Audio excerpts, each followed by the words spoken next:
my wife's cousin came with her. And we didn't know that my wife's cousin was going to be there. So my wife ran into Irene, her cousin, and we started talking, you know.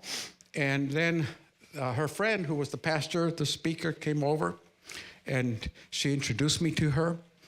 And we just started talking. One thing led to another. And she had been dealing in Alamogordo, New Mexico, with Satanists, some heavy-duty Satanists, you know, where she would go up into the mountain and pray against the satanic cult, you know. And so I decided I would share what had happened to me, you know, with her.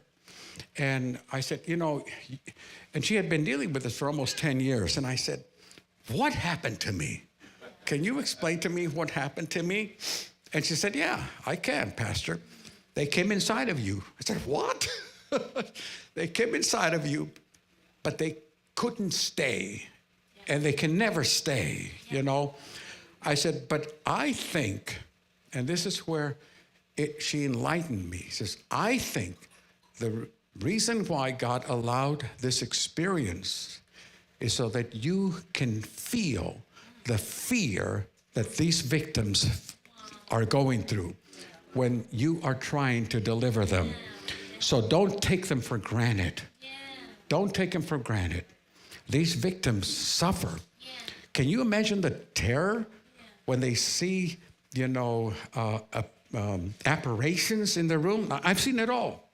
I've had my kids in my living room, you know, yelling and screaming, my grandkids yelling and screaming, and I go downstairs and there's nobody there, you know.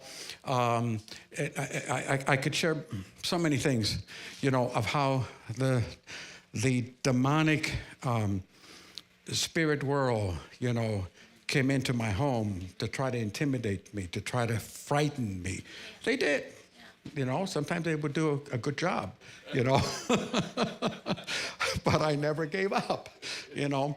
So when you go through this, you know, never close your eyes. Never close your eyes when you're praying, when you're addressing a person in prayer, you know, for repentance or salvation. So pastors, when they come up to the altar, you know, you put your hand on